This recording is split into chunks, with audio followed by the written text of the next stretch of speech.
RTP. El economista Augusto de la Torre ya está ex jefe del Banco, de la misión del Banco Mundial y profesor de la Universidad de Columbia y de la UDLA. Bienvenido, economista. Muy buenos días, muchas gracias por la invitación. A usted por aceptarla. ¿De qué temas hablamos hoy día? Tantos temas está. ¿Cómo ve la condición del seguro social? Usted que trabajó tanto y con tanta intención, ¿es rectificable o seguimos agudizando el agujero, economista de la Torre? Mire, yo pienso que, como dije en alguna entrevista, estamos caminando hacia el precipicio. El problema que tiene el Seguro Social es ya crónico. Los actuarios nos lo habían dicho hace 20 años, porque ellos siempre hacen predicciones de 50 años o más. Pero yo creo que el problema se empieza a destapar en el 2015. Hasta antes del 2015, en el caso de pensiones, los aportes de los empleadores y empleados eran más que suficientes para cubrir el pago de las prestaciones, tanto en pensiones como en salud. Pero en el caso de pensiones, a partir del 2015, ya los aportes de empleadores y empleados ya no bastan. Y se hace necesario empezar a usar el dinero que el Estado debe contribuir a manera de subsidio. Recordemos que el Estado aporta como empleador, eso lo hace siempre. Pero aparte de aportar como empleador, la ley le exige en el caso de pensiones hacer un aporte extraordinario, es decir, darle un subsidio al sistema de invalidez, vejez y muerte equivalente al 40% de las pensiones. Pero a partir del 2019-2020, ya ni siquiera con ayuda de este subsidio estatal se logra cubrir el hueco entre lo que ingresa a la Seguridad Social y lo que debe salir de la Seguridad Social como pago de prestaciones. Ese hueco ha crecido y sigue creciendo de manera rápida. Ahora, en el año 2026. Continúe, yo hago la pregunta. En el año 2026, en este año, en pensiones, solamente en pensiones, la diferencia entre aportes de empleadores y empleados, que es el ingreso del sistema de invalidez, vejez y muerte, y el pago de prestaciones, esa diferencia es equivalente a 4.000 millones de dólares. El pago que el Estado debe hacer por el subsidio del 40% es solo de 2.800. Entonces ya nos damos cuenta que el mismo Seguro Social anuncia que va a tener que desinvertir en torno a 1.200 millones de dólares para cubrir ese hueco. El próximo año el hueco seguirá creciendo, entonces la discusión tiene que concentrarse no solo en lo que se discute en Ecuador, que es cuánta agua encontramos, cuánta liquidez encontramos para tapar el hueco. Esa es la discusión que domina en Ecuador. La que debería dominar en Ecuador es qué hacemos para que el hueco se empiece a achicar y ya no crezca más y tengamos una situación sostenible. Lamentablemente esta segunda parte no se discute. Tampoco se entiende bien por qué ese hueco crece cada año y está creciendo de manera galopante. Adelante, Nino Casanel. Economista, muy buenos días. Y en este punto, pues, la pregunta es, y siempre regresamos al origen, ¿no? ¿Cómo incorporo nuevos aportantes a la seguridad social ante las dificultades que generalmente han desembocado en consultas populares respecto a los mecanismos para generar empleo, ¿no? Este es uno de los temas álgidos, ¿no? ¿Cómo aporto nueva fuerza laboral y cómo vuelvo a revalorizar la posición del Seguro Social y sus prestaciones ante una población cada vez más creciente de emprendedores o de trabajadores ocasionales o de freelance, de personas que facturan y que no tienen esta relación de dependencia? Mire, esa es una pregunta fundamental. El hacer una reforma económica que permita mayor crecimiento del empleo formal y hacer una reforma laboral que deje de penalizar tan fuertemente a la formalidad a fin de que ingresen nuevos aportantes a la seguridad social es obviamente un tema importante de la agenda. Es un complemento esencial para la reforma al sistema de pensiones. La comisión que a mí me tocó coordinar insiste mucho que la reforma laboral es una reforma complementaria importante. Y ciertamente el añadir más aportantes al sistema ayudaría, pero no es un sustituto de una reforma al sistema de pensiones. Me gustaría darle un número para ilustrar lo que estoy diciendo. Cada año en el Ecuador se añaden, digamos en términos redondos, 100.000 millones de nuevos trabajadores. Los jóvenes que entran a la fuerza laboral cada año son más o menos 100.000 millones. En la última década, la economía ecuatoriana solo ha logrado crear más o menos 50.000, no son millones, 100.000, se añaden a la fuerza laboral 100.000 ecuatorianos cada año, y la economía ecuatoriana ha logrado crear solamente 50.000 empleos formales cada año. Es decir, que nuestra economía no logra crear suficientes empleos formales para absorber a los entrantes a la fuerza laboral.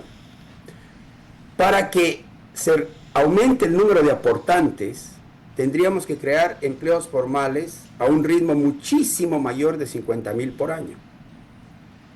Para duplicar el número de aportantes necesitaríamos añadir 800.000 empleos formales.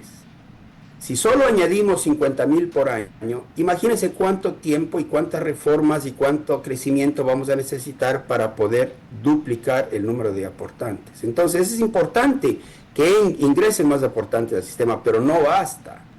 Lo que está dominando el crecimiento de ese hueco es el envejecimiento de la población, combinado con un sistema de reglas de juego que hace que los beneficios que el sistema paga son desproporcionadamente grandes frente a los aportes que el sistema pide.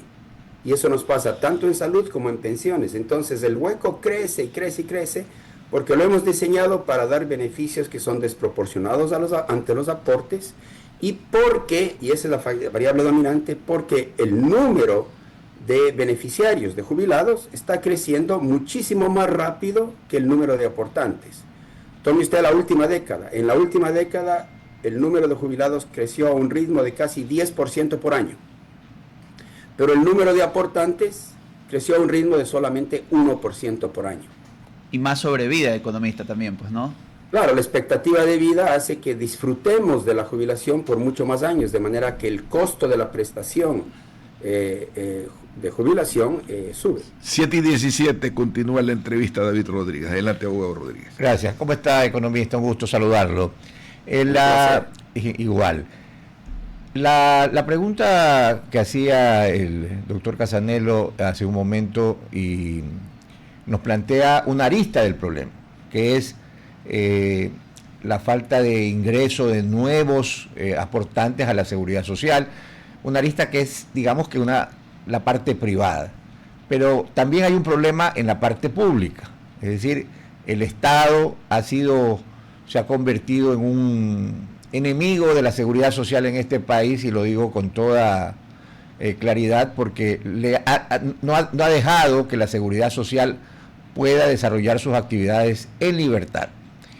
Y esa tendencia a meterle la mano de cuando en cuando a los fondos de la seguridad social, que se debe entender que son fondos de los asegurados, ¿no?, de los afiliados, es también un problema. ¿Cómo cerramos esa brecha? ¿Cómo cerramos esa posibilidad del Estado, ¿no? Entiéndase, el Estado a todos estos componentes que conforman a las instituciones públicas, para que no pase esto? Porque de repente, y yo he leído sus interesantes criterios sobre la problemática del seguro social, pero podemos tomar medidas duras, difíciles, necesarias, pero siempre habrá el Estado que tenga la posibilidad de nuevamente ir a esos fondos, ¿no? Mire, usted plantea un punto que es muy importante en la discusión, pero que hay que ponerle en su verdadera perspectiva. El seguro social era una fuente de recursos para el Estado hasta el 2015, porque, como yo decía antes, hasta el 2015 los ingresos del seguro social excedían a sus gastos. Entonces sobraba plata para acumular reservas, y los gobiernos veían que había reservas que se acumulaban en ese lado y hacían una de dos cosas. Una que hizo el presidente Correa fue decir, yo no necesito darte dinero a ti si tienes suficiente. Entonces suspendió el pago de ese subsidio del 40% que tiene que hacer el Estado por ley por año. Suspendió esa disposición legal por 3 años, me parece. Pero los otros gobiernos antes del 2015 lo que hacían era, bueno, te pretendo darte ese 40%, pero te pido que inviertas en bonos y te voy a colocar más bonos de lo que tengo que darte. Y por tanto el Seguro Social financiaba los problemas fiscales. Desde el 2015 para acá ya no es posible, porque ya no le sobra plata al sistema. El sistema de seguridad social se queda corto, ya no le sobra plata.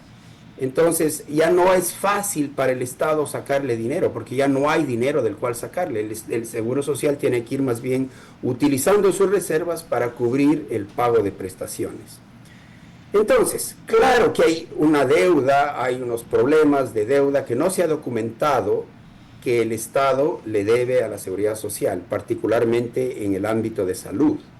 En pensiones le debe como 7.000 que no están documentados, en salud le debe como 20.000 que no están documentados.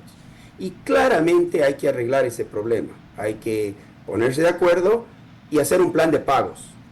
Algún rato el gobierno le va a tener que decir, yo te debo este dinero, te voy a dar un bono, y este bono va a tener un servicio de deuda, va a pagar intereses y va a amortizarse, y así te pago esta deuda que te debo y que no está aún documentada. Obviamente, eso hay que hacer, pero eso es un pequeño complemento.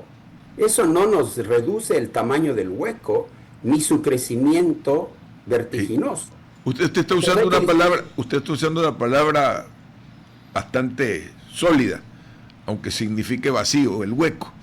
Y viene ahí una pregunta, ese hueco desemboca en el mismo hueco que tiene el Estado central, o sea, el gobierno ha pateado el problema financiero para la próxima década, pero no ha dicho cómo va a cubrir esa brecha, más la brecha que usted está señalando se transforma en algo bastante hondo, ¿no? ¿Cómo lograr recortar esa brecha? ¿Cuáles serían esas soluciones? Porque un problema es altera las variables macroeconómicas, economistas. O sea, hay que ir paso por paso y hay que abrir conversaciones en varios ámbitos. Yo me permitiría sugerir que este tema requiere una conversación en 4 ámbitos, que luego hay que unirlos en una reforma integral. Un ámbito es aquel ámbito del cual hemos estado hablando, reformas complementarias. Ahí hay 3 importantes. La primera, la laboral, para que haya más aportantes. No va a arreglar la situación de golpe, pero va a ayudar. La segunda, el sinceramiento de la deuda que el Ministerio de Economía y Finanzas tiene hacia el sistema de seguridad social. Hay que arreglarlo, hay que hacer un plan de pagos. Y la tercera, hay una deuda patronal que tiene que gestionarse. No toda la deuda patronal se va a poder cobrar, porque muchas empresas que no pagaron sus aportes en su debido tiempo están ya quebradas. Y si les cobra todas agresivamente, algunas les voy a mandar a la quiebra. Entonces tengo que tener cuidado, pero hay que cobrar y hay que gestionar la deuda patronal. Entonces ese es el ámbito de lo que yo llamo reformas complementarias. Luego tenemos que abrir una discusión sobre la institucionalidad del sistema. ¿Por qué tenemos un directorio tan débil, tan politizado? ¿Por qué domina el Ministerio de Economía y Finanzas en ese directorio? ¿Qué cambios hay que hacer? Y la comisión propuso empezar creando 2 directorios, separando la gobernanza dentro del IES en 2 directorios, uno para pensiones y otro para salud, para que la población empiece a darse cuenta que una parte de lo que contribuye a pensiones, otra salud, otra seguro de desempleo, y empiece a separar las cosas y podamos arreglar mejor. Y necesitamos una mejor institucionalidad con mejores cuerpos de gobierno, más autónomos, más profesionales. Luego tenemos que abrir una discusión que es la más difícil, que es cómo hacemos que este sistema sea financieramente sostenible y fiscalmente sostenible, y eso en el fondo se resume en cómo reducimos el tamaño de este hueco y lo acotamos para que ya no siga creciendo.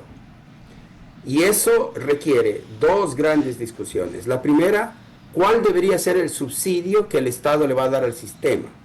¿Nada o algo? Al momento la ley le dice, tú tienes que dar un subsidio equivalente al 40% de las pensiones, que como hemos dicho ya no alcanza. Entonces le decimos al Estado, tú llenas cualquier hueco vas a tener los recursos fiscales para llenar cualquier hueco, sabiendas que este hueco va a crecer, o te vamos a pedir que des un subsidio que sea más estable en el tiempo. Esa es la primera discusión, cuánto va a subsidiar el Estado. Y la segunda discusión es, una vez que sepamos cuánto el Estado va a subsidiar, ¿cómo arreglamos las reglas de juego del sistema para que nos generen una situación financieramente viable? Y eso se llama una reforma paramétrica al sistema. Y la cuarta área en la que tenemos que discutir es cómo hacemos que el sistema sea más justo, más equitativo. Hay una leyenda urbana en el Ecuador de que tenemos un sistema solidario, pues de solidario no tiene nada. La comisión mostró con cifras duras que es muy inequitativo, es muy injusto en varias dimensiones y genera incentivos para comportamientos oportunistas. Entonces, una discusión en varias dimensiones que tiene que darse de manera ordenada. Y no salimos de esto a menos que tengamos una reforma integral que tope estos 4 ámbitos y en particular evite que este hueco, que en este año son 4.000 millones de dólares solo en pensiones y casi 1.000 en salud, el próximo año van a ser 4.500 en pensiones y más en salud.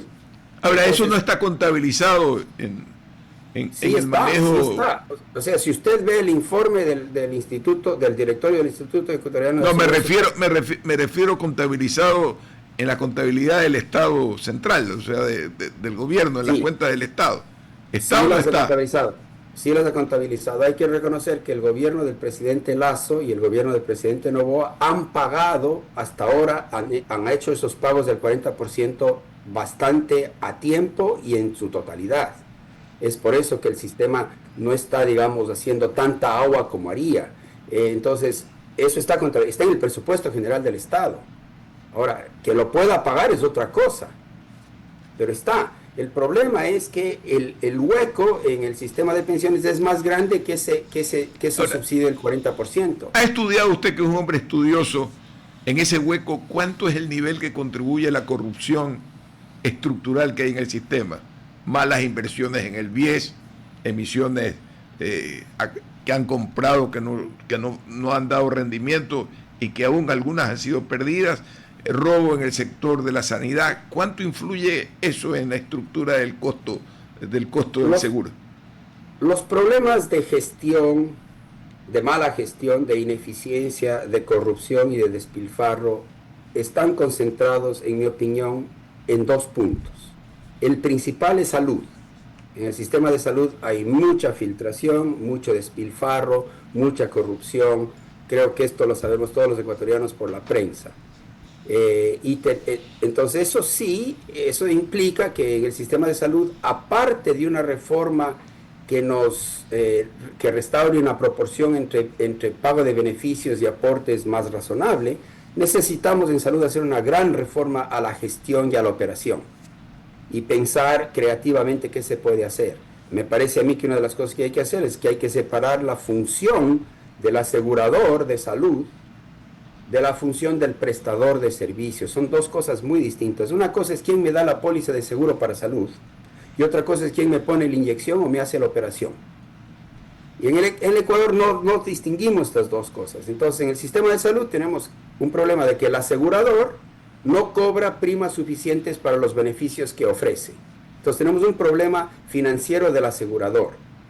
Pero además tenemos un problema de gestión del prestador de servicios, porque el sistema de seguridad social en salud tiene hospitales y contrata médicos y compra medicinas y vende medicinas.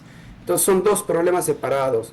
Aquí hay que separarlos para poder discutirlos con claridad. Entonces, en salud ese problema sí es un problema importante. En pensiones no.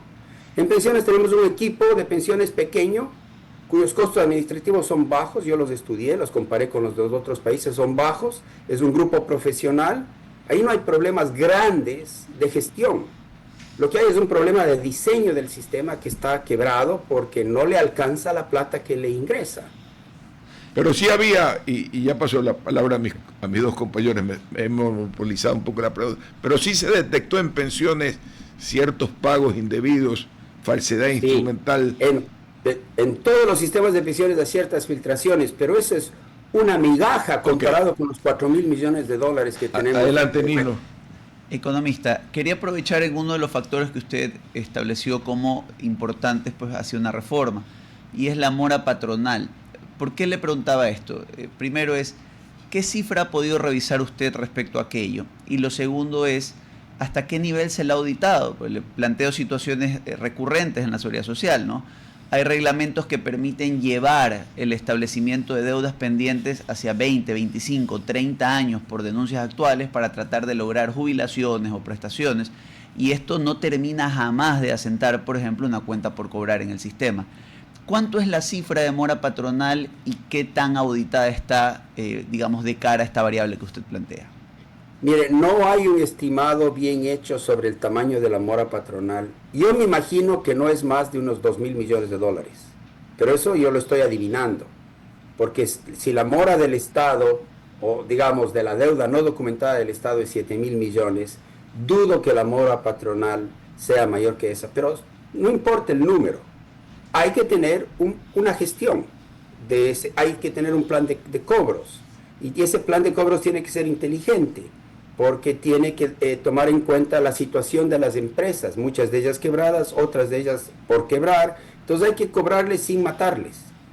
Hay que cobrarles a las que pueden pagar más rápidamente, y a las que no pueden hay que darles un plan de pagos. Esa es una gestión una gestión de cobro como cualquier otra, pero no elimina el problema. El problema es este hueco entre aportes y pago de prestaciones, hueco que viene creciendo desde 2015, que en el año 2026 es equivalente en pensiones solamente a 4.000 millones, y que cada año crece más, y que el fisco ya no lo va a poder cubrir. Entonces el problema del sistema de pensiones se está convirtiendo rápidamente en un gran problema fiscal. Economista, tengo 2 minutos más y hay una pregunta más por evacuar, así que le ruego en la próxima una respuesta más corta. Adelante. Gracias, don Ramón. Economista, en pastilla, discúlpeme que se lo pida así, pero el tiempo es tirano en la radio. Usted hace un momento mencionaba, ¿no?, la parte de pensiones y la parte de salud. La parte de salud es la deficitaria, es la problemática, la corrupción. La parte de pensiones se puede, es decir, discúlpeme porque nos escuchan muchas personas, la carne y el hueso en la seguridad social. ¿No cree usted, ¿no?, que pasar a un modelo donde la seguridad social, ¿no?, entregue la parte de la administración de los fondos de pensión al sector privado, ¿no?, y se desentienda, como también hubo esos comentarios, incluso fueron parte de la consulta popular, ¿no?, es decir, desdoblar la seguridad social, es decir, bueno, se queda manejando la parte previsional y la otra parte la va a tener que ver el sistema de salud, lo tendrá que ver el Ministerio de Salud Pública. ¿No le parece que eso sería un poco también desnaturalizar el contexto, el sentido de la universalidad del sistema de seguridad social en el Ecuador? Mire, el sistema aspira a ser universal, pero dista mucho de ser universal. Solo cubre al 30% de la fuerza laboral que está afiliada. Entonces, de universalidad le queda mucho camino por recorrer. Yo pienso que sí es importante separar la función de prestación de servicios de salud de la función de aseguramiento. Creo que sí es bueno tener una discusión sana sobre esto. Lo que creo que se propuso, o lo que estaba en la mente del presidente, no es una cosa, es una cosa seria, es una propuesta interesante. Dice, yo quisiera que el Seguro Social se quede como un asegurador de salud, que pague la póliza, que cobre primas para dar una póliza de seguro de salud, y que se preocupe de hacer bien su trabajo de asegurador. Y creo, pensaba el presidente en ese tiempo, y con buena razón, que la prestación de servicios, que el manejo de los hospitales, de los doctores y lo demás, se centralice en el Ministerio de Salud, para separar aseguramiento de prestación de servicios. A mí no me parece que esa es una mala propuesta, me parece que es una propuesta que tiene que estudiarse, que tiene que discutirse, y cuyos pros y contras hay que verse. Eso en salud.